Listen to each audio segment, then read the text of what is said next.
বাবা বাধ্য হলো সন্তানকে সাথে নিয়ে যাওয়ার জন্য। সন্তানকে নিয়ে বাপ আর পুত্র রওনা দিলেন।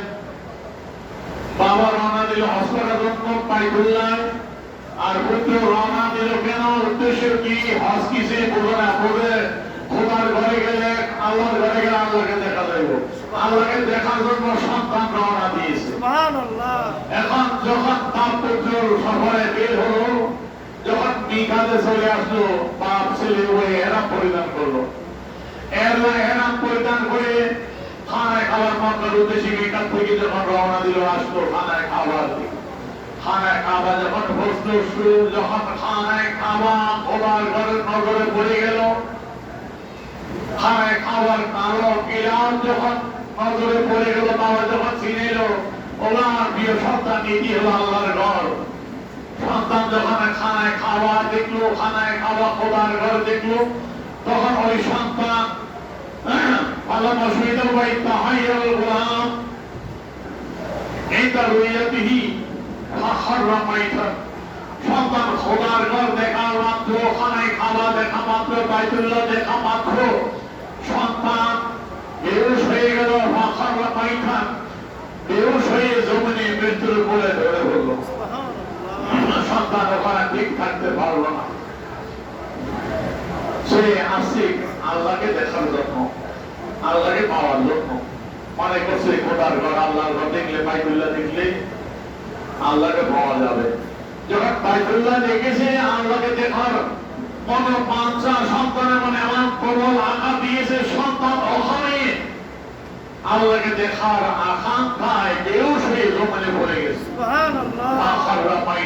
সন্তান ওখানে ইন্তেকাল করে গেছে।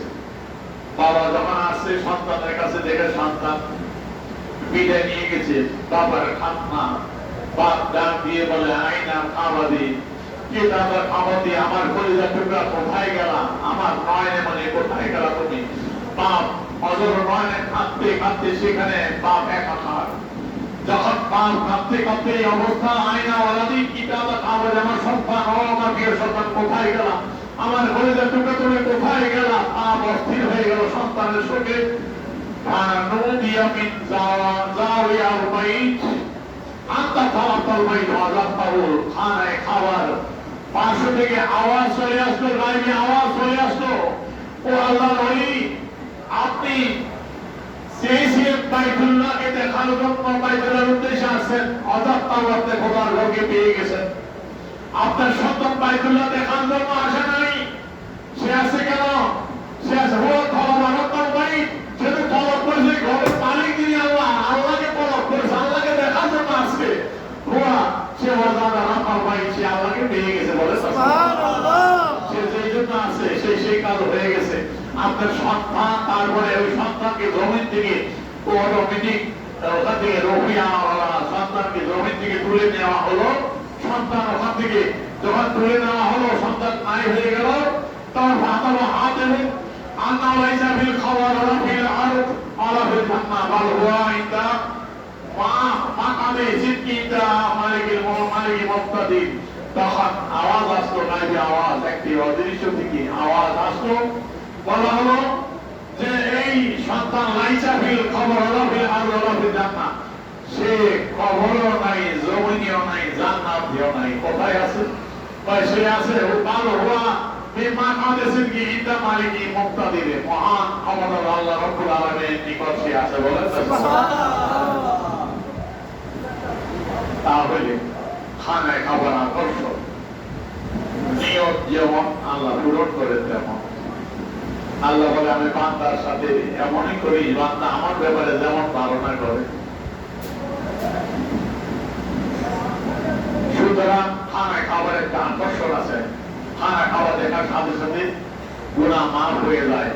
খানায় খাবার উপর দৈনিক 120টি রহমত ধরে তাফসীরে কুরআনের মধ্যে লিখতেছে, খানায় খাবার উপর দৈনিক 120টি রহমত ধরে। যারা খানায় খাবার সাইদিক দিয়ে দোয়া করে, তাদের জন্য 60টা রহমত। সুবহানাল্লাহ। যারা খানায় খাবার ওখানে নামাজ পড়ে, বাইতুল্লাহ নামাজ পড়ে, তাদের জন্য 40টি রহমত।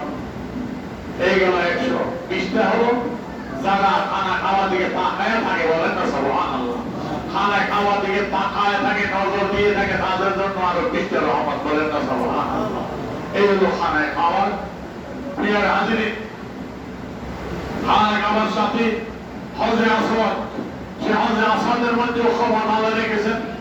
আল্লাহ রাসূল বলতেছেন খানায় খাওয়ার সাথে হজে আসওয়াদ সেটি নাযালা হাজারুল আসওয়াদ মিনাল জান্নাহ। এই হজে আসওয়াদ জান্নাত থেকে অবতরণ হয়েছে, জান্নাতি পাথর এটি। জান্নাত থেকে যখন আসে ওয়া আশাতুল বায়দান মিনাল লাবান, এটা দুধ থেকে আরো বেশি সাদা ছিল, দুধ থেকে আরো বেশি সাদা ছিল। এই পাথরটা হজে আবিয়াদ ছিল, সাদা পাথর ছিল। এটা কালো পাথর ছিল না, আসওয়াদ ছিল না। কালো হইল কেন? আল্লাহর হাবিব বলতেছেন সাওয়াদাতু খাতায়া বনি আদম, বনি আদমের গুনাহ শোষণ করে সাদা পাথর এখন কালো রং ধারণ করেছে। হজরে আসওয়াদ হয়ে গেছে, হজরে আবিয়াদ ছিল, সাদা পাথর ছিল, দুধের মতো রং দেখতে বেশি সাদা ছিল। কিন্তু আমাদের গুনাহ শোষণ করে যখন ইস্তেলাম করে হাদিস যখন ত্বক পর্যন্ত খানায় খাবার পড়া পর্যন্ত হজরে আসওয়াদের দিকে ইস্তেলাম করে সুমা দেয়, সুমা না দিতে পারলে দূর থেকে হাত ইশারা করে সুমা খান। ইসলামের মাধ্যমে আপনার আমার গুনাহগুলো হজরে আসওয়াদ শোষণ করে নিয়ে যায়, বলেন তো সুবহানাল্লাহ। এই গুনাহ শোষণ করে নেওয়ার কারণে হজরে আসওয়াদ যেটি সাদা পাথর ছিল, দুধের মতো সাদা, এটি এখন কালো কয়লার মতো হয়ে গেছে। এই হজরে আসওয়াদ আল্লাহ রাসূল বলতেছেন, এই হজরে আসওয়াদকে আল্লাহ পাক কিয়ামতের ময়দানে তুলবেন। লাহু আইনানি ইউবসিরু বিহিমা, আল্লাহ আসওয়াদের দুইটা চোখ হবে, চোখ দ্বারা দেখবে। লিসানুন ইয়ানতিকু বিহি, একটা জবান হবে, কথা বলবে। হজরে আসওয়াদ চোখ দিয়ে দেখবে, জবান দিয়ে কথা বলবে কিয়ামতের ময়দানে। কি বলবে? ইয়াশহাদু আলা মান ইসতালামাহু বিহক, যারা সঠিকভাবে ইসলাম করবে, সুন্দরভাবে তাজিমের সাথে বিশ্বাস করে হজরে আসওয়াদ কিয়ামতের ময়দানে তাদের জন্য সাক্ষী দিবে, সুপারিশ করবে, বলেন না সুবহানাল্লাহ। হজরে আসওয়াদ এই ক্ষমতা। প্রিয় হাজিরিন, রাসূল মুহাম্মদ সাল্লাল্লাহু আলাইহি ওয়াসাল্লাম বলতেছেন রূপে ইয়ামান থেকে হজরে আসওয়াদ পর্যন্ত এদের উপর যারা কোকিলা মিসাবুনা মালাকা, আল্লাহ পাক 70 জন ফেরেশতা নিয়োজিত করে রেখেছেন সেখানে। সেখানে তো দোয়া আছে, হাদিস ওখানে একটা এই দোয়াটা পড়বে, আল্লাহুম্মা ইন্নী আসআলুকা আল-আফওয়া ওয়াল আফিয়া ফিদ দুনিয়া ওয়াল আখিরাহ, রব্বানা আতিনা ফিদ দুনিয়া হাসানাতাও ওয়া ফিল আখিরাতি হাসানাতাও ওয়া কিনা আযাবান নার। ক্বালু আমিন। যখন হাদিস রূপে ইয়ামানি থেকে হজরে আসওয়াদ পর্যন্ত পড়বে, রব্বানা আতিনা ফিদ দুনিয়া হাসানাতাও ওয়া ফিল আখিরাতি হাসানাতাও, ও আল্লাহ দুনিয়া মানে হাসানাতের ফজলে দান করো, পরকালে ফজলে দান করো, কিয়ামতের দিনে আযাব থেকে আমাকে রক্ষা করো আল্লাহ। ফেরেশতা বলে আমিন, বলেন না সুবহানাল্লাহ। 70 জন ফেরেশতা হাদিসের দোয়া পড়ে আমিন বলার জন্য আল্লাহ সেখানে রেখে দিয়েছেন, নিয়োজিত করেছেন, বলেন না সুবহানাল্লাহ। আল্লাহ রাসূল বলতেছেন আরাফার ময়দানে যখন হাজিরা একত্রিত হয়, আল্লাহ রাসূল বলে ইযা কানা ইয়াউম আরাফা ইন্না আল্লাহ ইয়ানজিলু ইলা সামাই দুনিয়া ফায়ুওয়াহি বিহিল মালায়েকা।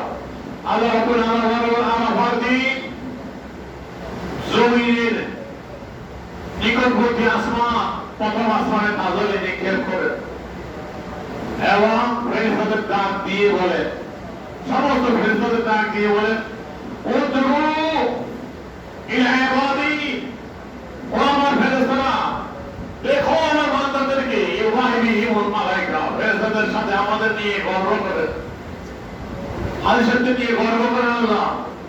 দেখো আমার ফেরেশতারা, আমার বান্দারা, দেশান্ত থেকে ছবি আছে, শরীরে কাপড়ের ময়লা, চুলে ময়লা, মুখে ময়লা, দাড়িতে ময়লা, ধুলাবালি দূষিত হয়ে আছে, শুধু চিৎকার করছে লাব্বাইক আল্লাহুম্মা লাব্বাইক, শুধু আমাকে ডাকছে, কি চায় দেখো এটা কি চায়, বলে না সুবহানাল্লাহ। দিয়ে ফেরেশতাদের বলে, দেখো আমার বান্দারা পাগলের মতো এখানে ছুটে আসছে, আমাকে শুধু চাই দেখো। ফেরেশতাদের নিয়ে গর্ব করে, দেখো তোমরা তাদের তৈরি করতে নিষেধ করেছিলাম, বাধা দিতে চাইছিলাম, দেখো তারা কি করে আস পাগলের মতো ছুটে আসছে আমার কাছে। এখন ফেরেশতাদের বলে, ও ফেরেশতারা তোমরা সাক্ষী থাকো, আমি আল্লাহ তাদের মাফ করে দিলাম। বলেন না সুবহানাল্লাহ? বলে ও শিরকো, আমি তোমাদের সাক্ষী রাখলাম, ইন আন্নী গাফারতু লাহু, আমি তাদের মাফ করে দিলাম। বলেন না সুবহানাল্লাহ? তখন ফেরেশতারা বলে, গুরু মারা গিয়া রব্বি ওয়ান আনা ইউহারিকু, ও আল্লাহ এই অন্যায় করছে, এই করছে ধরাই দিতে যায় ফেরেশতারা, যে অন্যায় করছে এটা করছে, তো রক্তপাত করছে, মারামারি করছে।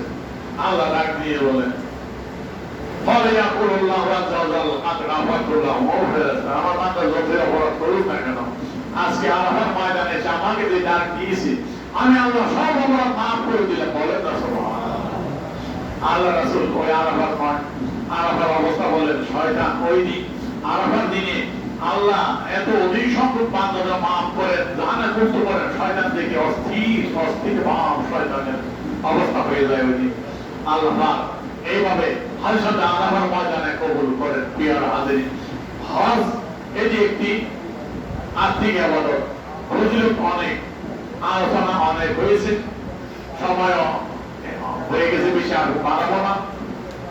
ইনশাআল্লাহ আল্লাহ পাক যেন আমাদের সকলকে তার ঘরে হজ করার, তার আল্লাহর রওজায় তার জিয়ারত করার তৌফিক দান করে, সকল বলি আমিন। হজ করে এই সওয়াবগুলো আমরা সহজ অর্জন করতে পারি, আল্লাহ যেন সেই তৌফিক আমাদের দান করে, সকল বলি আমিন। আসসালামু আলাইকুম ওয়া রাহমাতুল্লাহি ওয়া বারাকাতুহু।